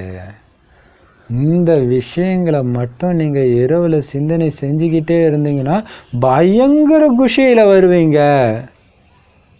அதை யோசிங்க. எனக்கு இந்த ராமாயணம் பார்க்கும்போது அது அப்படியே மெய்சிலும் இருக்குது. அந்த வேதவதி சொல்லும்போது நான் யாருன்னு தெரியுமா அப்படின்னு பயங்கரமா இருக்குது. இப்போ பிரம்மகுமாரியோடைய முக்கியத்துவம் இல்லையா வேதத்துல வெளிப்படுத்திருக்கு, அப்படியே ஒயிட் அண்ட் ஒயிட்ல இருந்து. இப்போ சிந்தனை செய்யுங்க, நீங்க யார்? வேதத்துலலாம் மகிமை பாடப்படுது. அமிர்த வேலையில எழுந்து பாபாவை நினைவு செய்யுங்க. மேலும் இதை நீங்க சிந்தனை செஞ்சீங்கன்னா குஷியோடைய அளவு மிகவும் அதிகரிக்கும். ஆனா நிறைய குழந்தைங்க என்ன பண்றாங்களாம், நாள் ஃபுல்லா ஒரு வினாடி கூட நினைக்கிறது கிடையாதான். சரி, பாபா முன்னாடி நினைக்கிறாங்கன்றீங்களா? பாபா முன்னாடி ஞானத்தை கேட்டுக்கிட்டு இருந்தா கூட புத்தி வேற எங்கேயோ போகுது. சிஸ்டர் எப்போ கிளாஸை முடிப்பாங்க, வீட்டில் போய் இன்னைக்கு என்ன சமைக்கலாம் இல்லையா, சாயங்காலம் அந்த 7 to 8 அது வந்துடுது இல்லையா. நிறைய பேருக்கு புத்தி யோகம் வேற பக்கம் போயிடுது. நிராகார பரமாத்மான்னு யாரும் சொல்றாங்கன்னு கூட புரிஞ்சுக்காம இருக்கிறாங்க குழந்தைங்க. பள்ளிக்கூடத்துல ஒரு சிலர் 2-3 தடவை கூட ஃபெயில் ஆகுறாங்க. கடைசியில் என்ன பண்ணுறாங்க, விச்சப்பா எனக்கு படிப்பே வரல, படிக்க முடியலன்னு ஸ்கூலை விட்டே வெளியேறாங்க. அந்த மாதிரி இந்த மாயாவும் வேகமாக அடி கொடுத்து உங்களை துரத்திடுது. பாபா சொல்கிறாரு இல்லையா, இப்படி நினைவு செய்யுங்க, இவ்வளோ நேரம் நினைவு செய்யுங்க, இப்படியெல்லாம் யுக்தி பண்ணுங்க, விகாரத்தை விடுங்க. ஆனால் இவங்க அடிக்கடி மாயக்கிட்ட ஃபெயில் ஆகும்போது என்ன பண்ணிடுது, விகாரத்தின் குத்து விழுந்த உடனே எல்லாம் அழிஞ்சது, விட்டுட்டு போயிடுறாங்க. அடப்பாப்பா இது வேண்டான்ட்டு இல்லையா. ஒரு சின்ன டெஸ்ட் பேப்பர் வந்துடுச்சு, அது சொல்லுவாங்களே அம்மா சரீரத்தை விடும்போது நிறைய பேர் விட்டுட்டு போனதா யாரோ சொன்னாங்க இல்லையா. ஸோ அப்போ பாபாவோட புத்தி இணைக்காததுனால வந்த வேணை இல்லையா. மாயா அந்த மாதிரி சக்தி வாய்ந்தது, பயங்கரமான கொடியது. உங்களுடைய குத்துச்சண்டை எந்த மனுஷனோடும் நீங்கள் குத்து சண்டை போடல, மாயாவோட குத்து சண்டை போடுறீங்க. மாயாவை வெற்றி அடையிறோம். இதுக்காக குழந்தைங்க பயங்கர முயற்சி செய்யணும். 2500 வருஷத்து எதிரியை சும்மா 1 மணி நேரம் அமிர்த வேலை யோகத்தில் எரிச்சிட முடியுமா? அதனால நாள் ஃபுல்லாக எவ்வளவு முடியுமோ, இரவுலையும் எவ்வளவு முடியுமோ கண் விழித்து விச்சார் சாக்கர் மந்தம் ஞான சிந்தனை பண்ணிட்டே இருக்கணும். அப்போ அது பயிற்சி ஆகிடும். திரும்ப திரும்ப அது கேட்கும்போது பயிற்சி ஆகிடும். அதை அது பயிற்சி எடுத்துகிட்டு வரணும். முக்கியமாக பாபா கூட பேசிக்கிட்டு இருக்கிறதும் ஒரு பயிற்சி. கூடவே ஸ்தூலமாக இருக்கிற அந்த உணர்வு இருக்கணும். எப்படி ஸ்தூலமாக நமக்கு சொந்தக்காரங்க இருந்தால் பேசிக்கிட்டே இருப்போமோ, அப்படி ஒன்று அவர் ஸ்தூலமாக்கி பேசுங்க, அல்லது நீங்கள் ஆத்மான்ற பக்கா உணர்வு வந்துச்சுன்னா அவரை ஒலியாகவே பேச முடியும். இப்போ பாபா சொல்கிறார் பயிற்சி ஆகிடும். இரவு கண் வீழ்ச்சி விசார் சாகர் மந்தன் செய்யணும். அப்போ தான் கனவுல நீங்கள் பாபா குழந்தைன்றது ஞாபகம் இருக்கும். ஆனால் சோம்பல் வந்துடும், அலட்சியம் வர விடக்கூடாது. அதுவும் நைட்டு 8-9 மணிக்கு மேலே டிவி எந்த காரணத்தையும் தொடக்கூடாது. டிவியோ இன்டர்நெட்டு எதுவுமே. பாபா இப்போ சொல்கிறது ஏதோ 1-2 குழந்தைங்களுக்கு இல்லை, எல்லா குழந்தைங்களுக்காகவும் சொல்கிறார். வெறும் பிரம்ம பாபாவுக்கு மட்டும்தான் சொல்கிறாரு அப்படி புரிஞ்சிக்காதீங்க. ஒரு அர்ஜுனனுக்கு மட்டும் நான் சொல்லலை. ஏன்னா எல்லாரும் தான் யுத்த மைதானத்தில் இருக்கிறீங்க. அதனால் குழந்தைங்க எல்லாருக்குமே பாபா சொல்கிறார், குழந்தைகளே இரவில் கண் விழித்து மிக மிக அன்பான தந்தையை அன்பாக நினைவு செஞ்சீங்கன்னா விகர்மங்கள் விநாசமாகும், ஞானமும் தாரணையாகும். இல்லைன்னா கொஞ்சம் கூட தாரணை ஆகாது. எனது கட்டளைக்கு விரோதமாக நடந்தீங்கன்னா, என்னை நினைவு செய்கிறது இல்லைன்னா அதிக தண்டனைகள் பெற நேரிடும். ஈஸ்வரிய கட்டளை கிடைக்குதில்ல,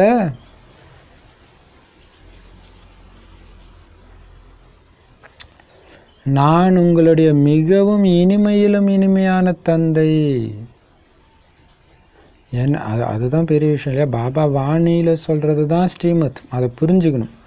அதை புரிஞ்சிக்காம பாபா இது சொல்கிறாங்க எல்லாத்தையும் கேட்டுக்கிட்டு, ஆனால் மற்றவங்க சீனியர்ஸோ யாரோ வேறு ஏதோ அப்படி சொல்கிறாங்க. ஒரு நாளைக்கு 1/2 மணி நேரம் நினைங்க போதும், இப்போலாம் நமக்கு சக்தி கிடையாது, கடைசியில் வரவங்களாம் அப்படி தான் இருப்பாங்க, பாபா சொல்லியிருக்கிறாரு அப்படியெல்லாம் சொல்லுவாங்க.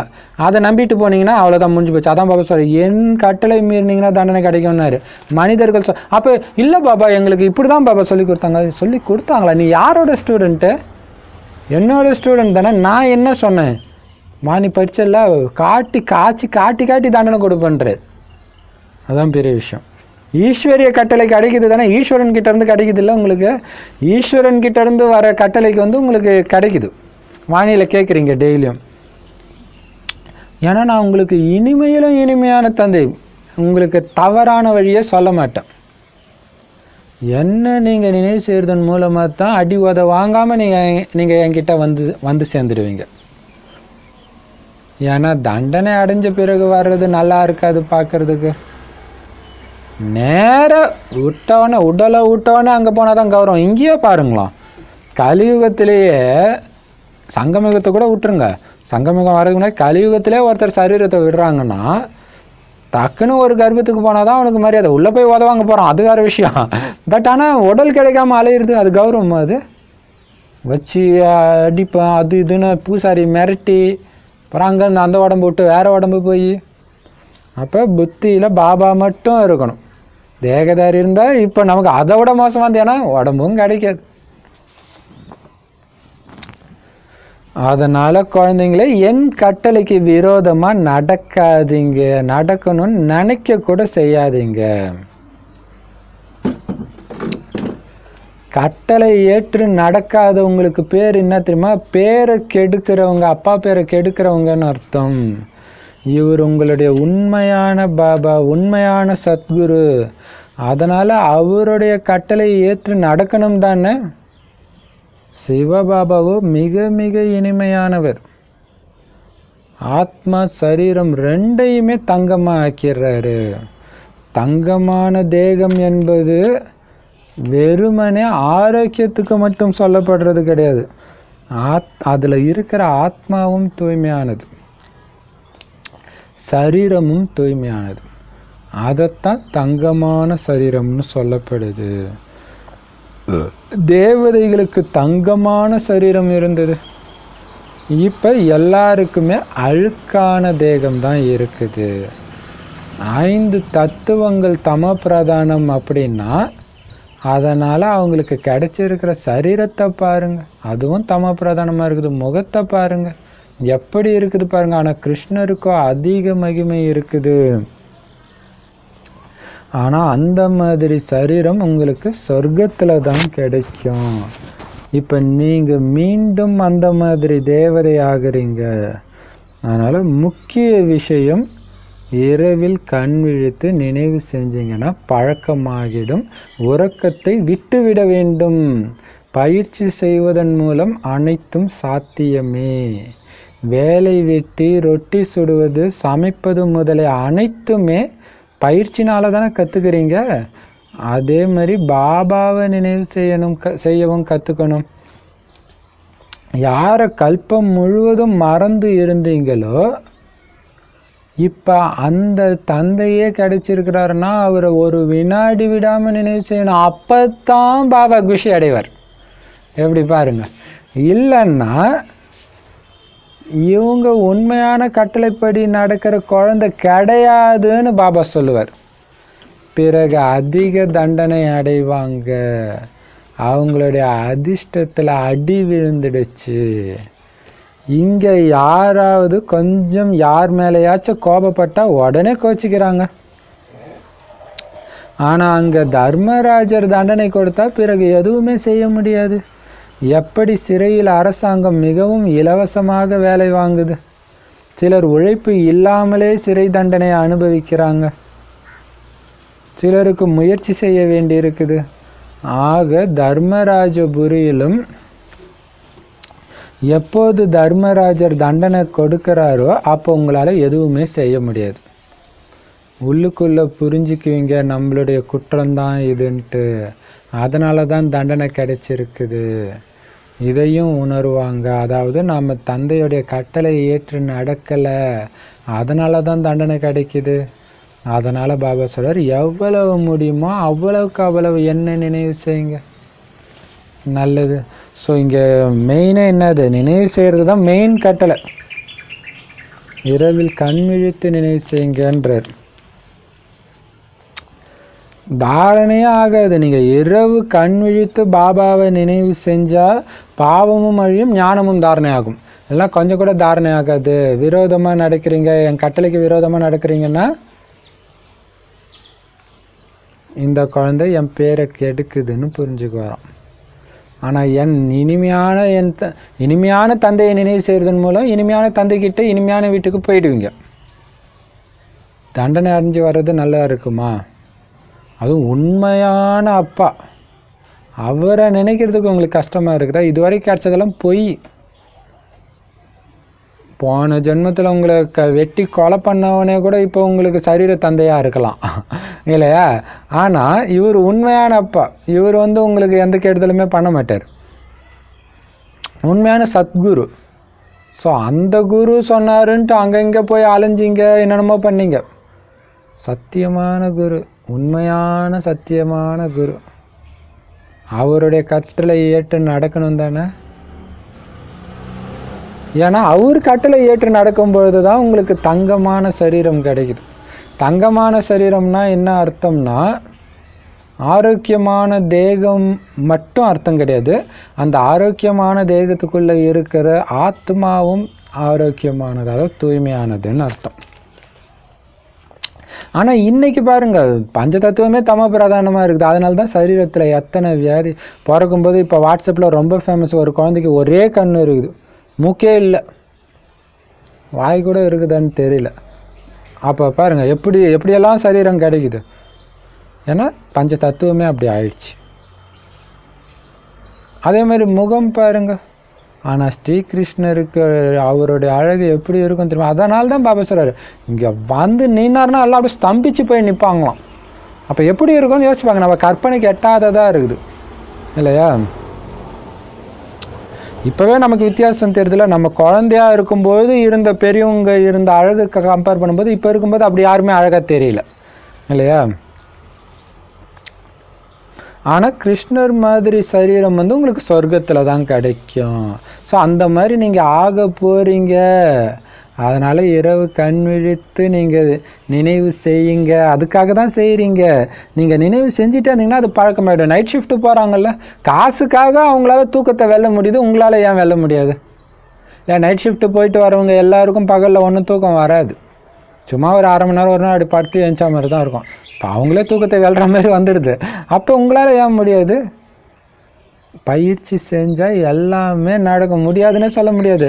எடுத்த உடனே சப்பாத்தி போட கற்றுக்கிட்டீங்களா? வேலையெல்லாம் கற்றுக்கிட்டீங்களா? பயிற்சி செஞ்சு தானே கற்றுக்கிட்டீங்க. அதே மாதிரி அப்பாவை நினைவு செய்கிறதுக்கு பயிற்சி செய்யுங்க, கற்றுக்கோங்க. அட பக்தியில் போகிறாங்களே, பௌர்ணமி கிரிவலம் சுற்றுறாங்களே, அதெல்லாம் சாதாரண விஷயம். நைட்டு ஃபுல்லாக கண் வச்சு சுற்றிட்டு காலையில் ஸ்கூலுக்கோ வேலைக்கோ போகிறாங்க, பிஸ்னஸ் பண்ண போகிறாங்க. இப்போ உங்களால் ஏன் முடியாது? அதெல்லாம் கஷ்டம், உடலை கலைக்க வைக்கிறது. ஆனால் இது செஞ்சால் உடலுக்கு சக்தியும் கிடைக்கும். ஏன்னா முழு கல்பமாக மறந்த அந்த இனிமையான தந்தையை இப்போ கூட நினைவு செய்யாமல் எப்போ நினைவு செய்வீங்க? இப்போ விழுந்து விழுந்து அவரை நினைவு செஞ்சிங்கன்னா பாபாவுக்கு செம்ம குஷியாக இருக்குமா. இந்த குழந்தை எப்படி நினைவு செய்யுது பாரு என்னன்ட்டு.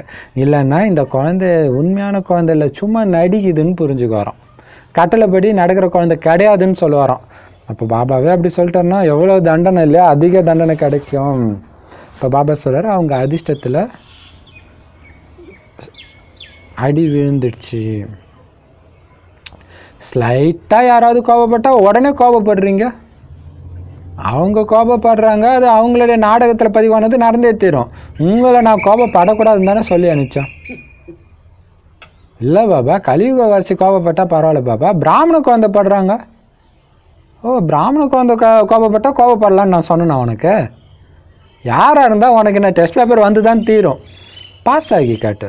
அப்போ அதுக்கு தான் இது என்ன சொன்னார், நிந்தனை செய்கிறவங்களுக்கு மாலை போட்டுக்கிட்டே போயிட்டே இருங்க. அப்படி இல்லைன்னா சரி, இங்கே கோபப்பட்டாங்க, திருப்பி கோபப்பட்ட அங்கே தர்மராஜ் உதைப்பாரு, நீ என்ன பண்ணுவ? அப்போ இவங்கள தர்மராஜின்னு நினச்சிக்கோங்க. உங்களுக்கு துக்கத்தை கொடுக்குறவங்கள தர்மராஜின்னு நினச்சிக்கோங்க. அங்கே போய் தர்மராஜுக்கு முன்னாடி நிற்கிறதுக்கு பதிலாக உங்களை காப்பாற்றுறதுக்கு வந்த தர்மராஜின்னு நினச்சிக்கோங்க. அமைதியாக இருங்க. அப்போ அங்கே தர்மராஜ் உதைக்கும் போது புரிஞ்சுக்கிறீங்க, நான் தப்பு பண்ணியிருக்கிறேன் அப்படின்னு புரிஞ்சுக்கிறீங்க இல்லை? அதேமாதிரி இப்பயும் புரிஞ்சுக்கணும், நான் தப்பு பண்ணிக்கிறேன்னு. அதானே ஞானம். உங்களுக்கு துக்கம் கிடைக்கிறதெல்லாம் என்ன அர்த்தம்? நான் தப்பு பண்ணி இருக்கிறேன் என்னன்னு கேட்டு இப்போ நேரத்தை வீணாக வேணாம், பாபா நினைங்க. கண்டிப்பாக நீ பண்ணியிருக்கிற, ஏன்னா இந்த நாடகம் பாபா டைரக்டர், தப்பாக போகாது இல்லையா?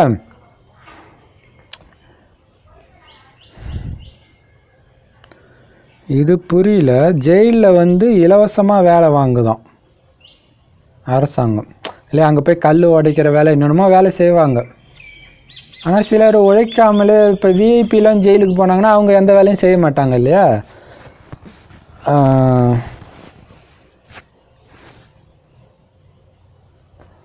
அதேமாரி தர்மராஜபுரியிலையும்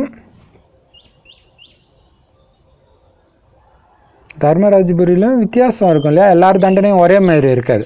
அப்போ நம்ம புரிஞ்சுக்கோம், நமக்கு கிடைக்கிற தண்டனைக்கு காரணம் அப்பா கட்டளையை ஏற்றுக்கலை.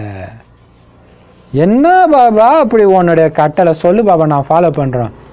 என்ன நினைவு செய்யுங்க, அதுதான் மெயின்.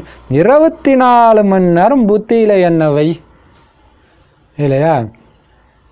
எங்கே பார்த்தாலும் பஸ்ஸிலெல்லாம் ஒட்டி வச்சிருக்கிறாங்க இந்து முன்னணிக்காரங்க சூப்பராக, இதயத்தில் சிவனை வைத்தால் வெற்றி கிடைக்கும். அதாவது சதா சிவனை மனதில் வைத்து கடின உழைப்பும் செய்தால் அவங்களுக்கு வெற்றி கண்டிப்பாக கிடைக்கும் அப்படின்ட்டு. இப்போ சிவனை நினைக்க சொல்கிறாங்க, ஆனால் எப்படி நினைக்கணுன்றது மட்டும் பாவம் அவங்களுக்கு தெரியல. இப்போ அவங்கள மட்டும் எப்படியாவது பக்கா பாபா குழந்தை ஆக்கிட்டா அவங்க மூலம் செம சேவை நடக்கும். பாருங்க, பாரதத்தில் எல்லோருக்கும் எவ்வளவு லீவு கொடுக்குறாங்க, எதுக்கு எடுத்தாலும் லீவு தப்பாங்க. இப்போ இந்த மாதம் ஃபுல்லாக லீவு, கோடை விடுமுறைன்ட்டு. உலகத்தில் யாருக்குமே பாரதத்தில் கிடைக்கிற மாதிரி லீவு கிடையாதான். இங்கே தான், ஏன்னா அவ்வளோ பண்டிகை இருக்குல்ல இங்கே. அங்கே பார்த்தீங்கன்னா ஒரு கிறிஸ்மஸ், முஸ்லீம்ஸ்க்கு பார்த்தோன்னா ஒரு 2-3 பண்டிகை, அவ்வளோதான். ஆனாலும் உண்மையான பாரதவாசிகளாகிய உங்களுக்கு இந்த சங்கமத்தில் ஒரு வினாடி கூட லீவு கிடையாது. ஒரு சுவாசத்திலும் பாபாவின் நினைவில் இருங்க. அதனால தான் தூக்கத்தில் கூட அது இருக்கக்கூடாது, தூக்கமே இருக்கக்கூடாது, தூக்கத்திலையும் மறக்கூடாதுன்றதுக்காக தான் கொஞ்சம் கொஞ்சமாக தூக்கத்தையும் விட்டுருங்கன்றார். முயற்சி செஞ்சு முடியுன்றார். ஃபுல் ஆத்ம உணர்வில் இருந்தால் முடியுன்றார். ஒவ்வொரு சுவாசமும் மதிப்பு வாய்ந்தது. குழந்தைங்க இரவு பகலாக பாபா சேவையில் இருக்கணும். ஒரு வினாடி கூட வீணாக்கூடாது. ஏன்னா நான் ஈஸ்வரிய அரசாங்கத்தில் வேலை செய்கிறேன். குறைஞ்சது 8 மணி நேரம் அதுக்கு எனக்கு ஒதுக்கி கொடுங்கன்னார். 8 மணி நேரம் சரீர நிர்வாகம், 8 மணி நேரம் தூக்கம், 8 மணி நேரம் இதில் காட்டுங்க. ஆனால் பாபா இங்கே 8 மணி நேரம் கூட சொல்ல, ஒரு வினாடி விடாமல். பாபா நினைவில் இருக்கிறதே ஒரு மிகப்பெரிய சேவை தான். தூய்மையாக இருக்கிறதே ஒரு மிகப்பெரிய சேவை தான் இல்லையா? அது சேவையில் இருக்கணும். அது இல்லாமல் ஸ்தூல சேவையும் பண்ணணும். நீங்கள் சர்வ சக்திவான் பாபா மேலே அன்பு வைத்த நாயகியாக இருக்கிறீங்களா, அல்லது அவர் ரதத்தின் மேலே அன்பு வச்ச நாயகியாக இருக்கிறீங்களா? எப்படி கேட்குறாரு பாருங்க. அல்லது 2 மேலேயுமேவா? அதுக்கு பாபா சொல்றாரு,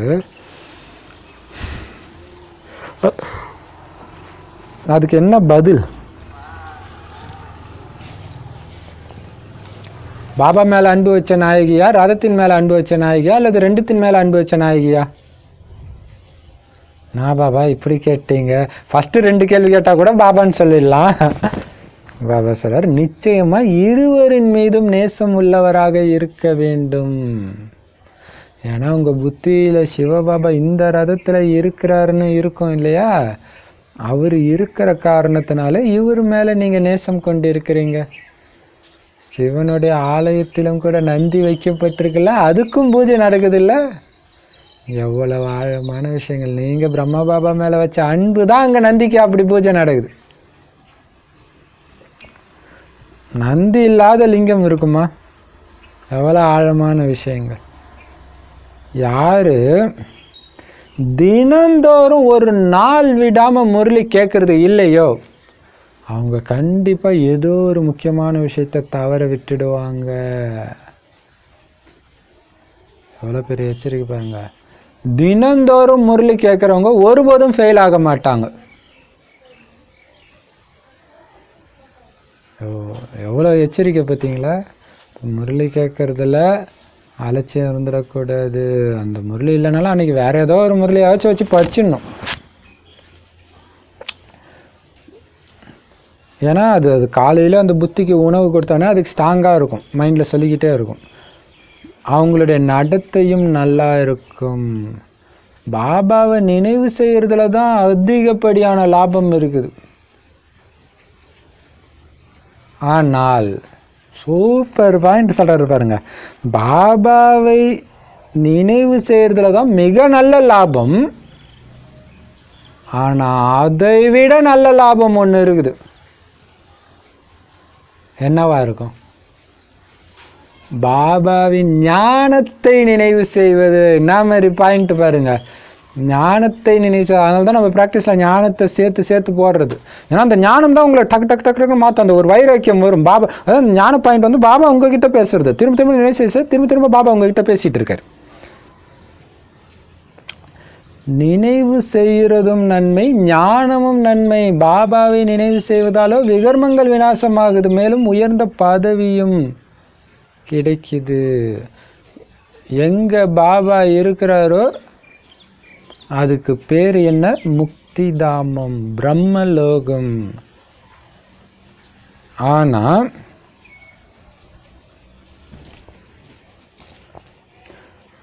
அனைத்தையும் விட நல்லது இந்த பிராமணர்களின் உலகம். பாபாவே இருக்கிறது வந்து பிரம்மலோகம். ஆனா அதையும் விட நல்லது பிரம்மா பாபாவும் அவருடைய குழந்தைங்களும் இருக்கிற இந்த பிராமண லோகம். பிராமணர்கள் பூநூலை அவசியம் அணியிறாங்க, குடுமியும் வச்சுக்கிறாங்க. ஏன்னா பாபா பிராமணர்களாகிய நம்மை குடுமியை பிடித்து அழைத்து செல்கிறார். நல்லது. அதாவது தண்ணியில் மூழ்கிறாங்க, ஏரியில் ஆற்றுலலாம். அவங்கள தலையை பிடிச்சி தான் இழுப்பாங்க, முகத்தெல்லாம் பிடிச்சி மண்டையெல்லாம் பிடிக்க முடியாது, முடியை தான் பிடிச்சி தூக்குவாங்களாம். அது ஏன்னு தெரில. அந்த மாதிரி பாபா சொல்ல உங்கள் குடுமையை பிடிச்சி அழைச்சிட்டு போகிறார் பாபான்றார். ஸோ அந்த பிராமணர்கள் வந்து பூநூலில் அவசியம் அணியிறாங்க, இறைவனுடையவன் நான் அப்படின்னு காட்டுறதுக்காக, ஈஸ்வரிய குலம் பிரம்மாவுடைய குலன்றதுக்காக குடுமையும் வச்சுக்கிறாங்க. ஸோ இருக்கிறதுலே உயர்ந்தவர்கள் நீங்கள் தான். குடுமையை பிடிச்சி அழைச்சிட்டு போகிறாரு. நல்லது. நல்லா பாபா என்ன சொல்கிறாரு, பாபாவையும் நினைவு செய்யணும், பாபாவுடைய ஞானத்தையும் கண்டினியூஸாக நினைவு செய்யணும். ரெண்டுத்துலேயும் நன்மை இருக்குது. பாபா நினைவு செய்கிறதுனால பாவம் அழியுது, ஞானத்தை நினைவு செய்கிறதுனால பதவி உயருது. ஒவ்வொரு சுவாசத்திலும் பாபா நினைவு சேவை. லீவ் எடுக்கணுன்னே இருக்கக்கூடாது, அதுக்கு உங்களுக்கு உரிமையே கிடையாது. ஈஸ்வரிய அரசாங்கம் இல்லையா? இனிமையிலும் இனிமையான தேடி கண்டெடுக்கப்பட்ட செல்ல குழந்தைகளுக்கு தாயும் தந்தையும் ஆகிய பாப்தாதாவின் அன்பு நினைவு மற்றும் காலை வணக்கம். ஆன்மீக குழந்தைகளுக்கு ஆன்மீக தந்தையின் நமஸ்தே. ஆன்மீக தாய் தந்தைக்கு ஆன்மீக குழந்தைகளின் அன்பு நினைவுகள் மற்றும் நமஸ்தே. தாரணைக்கான முக்கிய சாரம், சரீரம் ஆத்மா ரெண்டையும் தங்கமாக ஆக்கிறதுக்காக பாபாவை நினைவு செய்கிறதுக்கான பழக்கத்தை ஏற்படுத்திக்கணும்.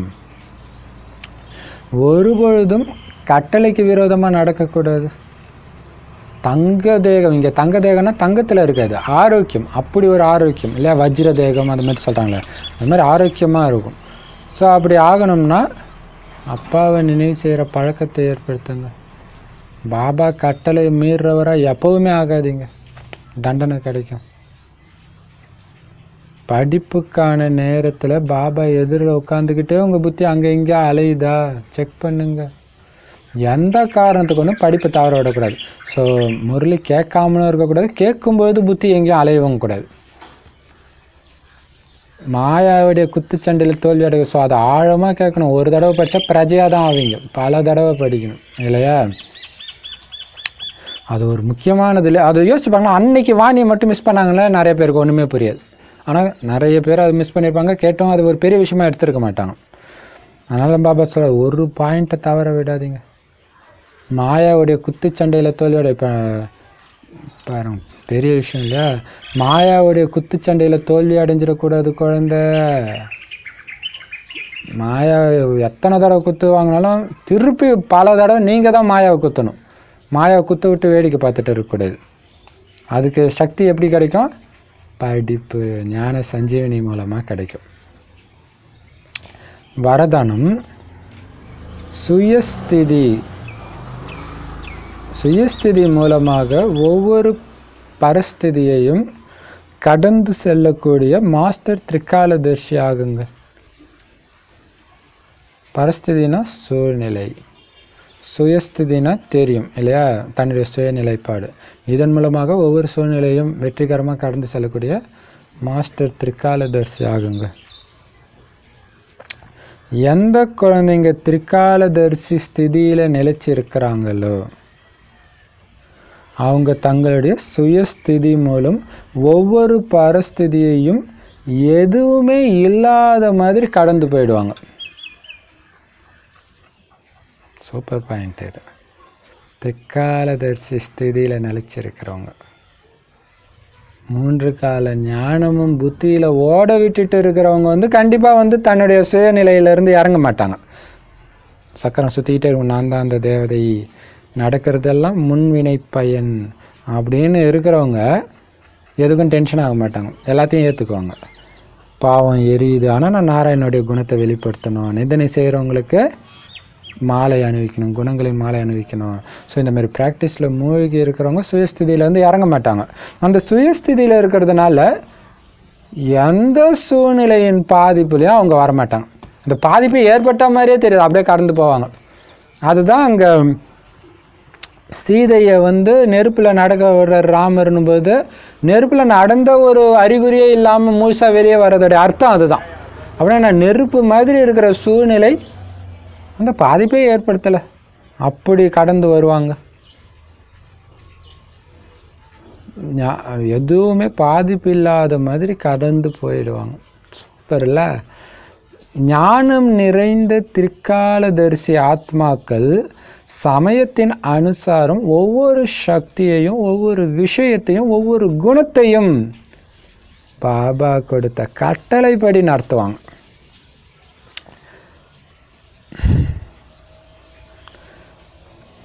தக்க சமயம் வரும்போது சகிப்புத்தன்மையின் சக்திக்கு கட்டளை இடுறீங்கன்னா, ஆனால் சகிப்புத்தன்மை எந்த காரியத்துக்கு தேவையோ அந்த காரியம் முடிஞ்ச பிறகு தான் சகிப்புத்தன்மையோட சக்தி வருது அப்படின்னு இருக்கக்கூடாது. எந்த சமயம், எந்த சக்தி, எந்த விதியின்படி வேணுமோ அந்த சமயம் தனது காரியத்தை அந்த சக்தி செய்யணும், அந்த சமயமே. அப்பதான் கஜானாவுடைய எஜமானர்னு உங்களை சொல்ல முடியும். மாஸ்டர் திரிகாலதர்சின்னு அப்பதான் உங்களை சொல்ல முடியும். சூப்பர் இல்லையா?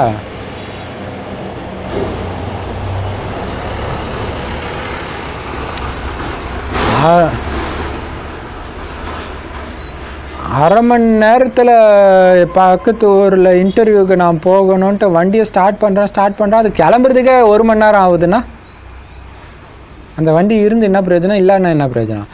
அது மாதிரி ஞானம் நிறைந்த ஆத்மா, முக்கால ஞானத்தை உணர்ந்த ஆத்மா நீங்கன்னா அந்தந்த டைமுக்கு ஏற்ற ஞான சொரூபமாக ஆக முடியணும். அந்த சூழ்நிலைக்கு ஏற்ற சக்தியை கட்டளைப்படி நடத்த முடியணும். அந்த நேரத்துக்கு வேண்டிய குணாதிசயத்தின் சொரூபமாக நீங்கள் மாறணும். திட்டும்போது சகிப்புத்தன்மை வரல, திருப்பி திட்டிட்டீங்க, போனதுக்கப்புறம் சரி பாபா நாடகத்தில் இருக்குன்னு சொல்லிட்டார், விடுன்னா அப்போ அதுக்கு பேர் சகிப்புத்தன்மை சக்தி உங்களுக்கு இருக்குதுன்னு அர்த்தமா? அப்படி இருக்கக்கூடாது. எந்த நேரம் எந்த சக்தி தேவணுமோ அந்த நேரம் அந்த சக்தியின் சொரூபமாக உங்களால் ஆக முடியணும். அது எப்படி வரும்? அசை போட்டுக்கிட்டே இருக்கணும். அதுதான் அம்மனுடைய எந்த கையிலையும், காளியோடைய, துர்காவுடைய எந்த கையுமே காலியாக இருக்காது.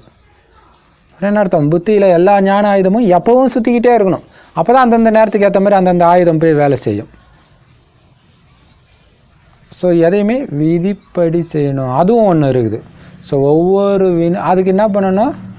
ஒவ்வொரு வினாடியும் பாபா கிட்ட கேட்டு பண்ணணும் இல்லையா? பாட்டு கற்றுக்கிற மாதிரி. பாட்டு பார்த்திங்கன்னா அந்த சரிகம பதனி ஸ்பீடு கம்மியாக சொல்லிடுவோம், சரிக. அதுக்கப்புறம் பார்த்திங்கன்னா அதுவே ஸ்பீடாக வரும். அப்போ அதே மாதிரி தான் இங்கே. அப்போ என்ன பண்ணணும்னு நீங்கள் ஒரு தடவையும் குழந்த மாதிரி அப்பா கிட்ட கேட்டு கொஞ்சம் யோசிச்சு நான் இன்றைக்கி ஃபுல்லாக பாபாவை கேட்காம எதுவுமே பண்ண மாட்டேன் அப்படி நீங்கள் பண்ணணும் ப்ராக்டிஸ். அப்புறம் கொஞ்சமாக அது பாபா கிட்ட கேட்குறது பழக்கம் ஆகி அது ஸ்பீட் ஆகி ஒரு டைமில் நீங்கள் செய்கிறது எல்லாமே தானாகவே கரெக்டாக இருக்கும் இல்லையா? அதுதான் சமஸ்காரம் ஆகிடுது. அப்போ தான் குழந்தை நீ கஜானாவுடைய எஜமானர். அப்போ தான் 3 கால ஞானத்தை உணர்ந்த மாஸ்டர் திரிகாலதர்சினின்னு அப்படின்னு சொல்ல முடியும். ஆக்சுவலாக இந்த வாரம் ஃபுல்லாகவே வரதானம் அப்படி தான் வருது இல்லையா? சக்தி ஸ்வரூபத்தை காரியத்தில் காட்டுங்க அப்படின்னு சொல்கிறாரு. அதுக்கு முன்னாடி என்ன சொல்லியிருந்தாங்க வரதானத்தில்? ஆசீர்வாதம் அதுவும் சொல்லியிருந்தார் இல்லையா? சரி, ஓகே. ஸ்லோகன்: யார் சதா குஷியாக இருக்கிறாங்களோ, மற்றவங்களுக்கும் குஷியை பகிர்ந்து கொடுத்துக்கிட்டே இருக்கிறாங்களோ அவங்க தான் உண்மையான சேவாதாரி. இது ஏற்கனவே ஒரு தடவை வந்திருக்குது இல்லையா? தானும் குஷியாக இருந்து மற்றவங்களும் குஷிப்படுத்துறது தான் உண்மையான சேவைன்னு வந்துச்சு. ஸோ அவங்க தான் உண்மையான சேவாதாரி இல்லையா? வலுக்கட்டாயமாக பிடிச்சி சேவை பண்ணுறது அது கிடையாது. குஷியாக இருந்து மற்றவங்களையும் குஷியாக இருந்து இல்லையா? அவங்க பாரு அந்த டைம் அவங்க முகமே மாறிடுச்சு. அப்படி இருந்தால் அவங்க கூட யாரும் சேவை பண்ண மாட்டான். எந்த நேரமும் குஷியாக இருக்கணும். அவங்க கிட்ட போனாலே குஷியாக இருக்கணும். அப்போ எல்லா வேலையும் விட்டுட்டு உங்கள் பின்னாடி வந்துடுவாங்க சேவை செய்கிறதுக்கு. அதுதான் உண்மையான சேவை. குஷி எல்லாரையும் திருப்திப்படுத்துகிறேன்னா, எல்லாரோடைய ஆசீர்வாதம் வாங்குறேன்னா, எல்லோரையும் முன்னுக்கு வச்சு நான் பின்னாடி இருக்கிறேன்னா அதை செக் பண்ணணும். இதுதான் சேவையுடைய விதி. அப்படி இருந்தால் எல்லோரும் கண்டிப்பாக குஷியாக இருப்பாங்க. எல்லோரும் குஷியாக இருந்தால் நீங்களும் குஷியாக தான் இருக்க போகிறீங்க. ஏன்னா உங்கள் சேவையை ஈஸியாக வெற்றி ஆகிடும். ஓம் சாந்தி.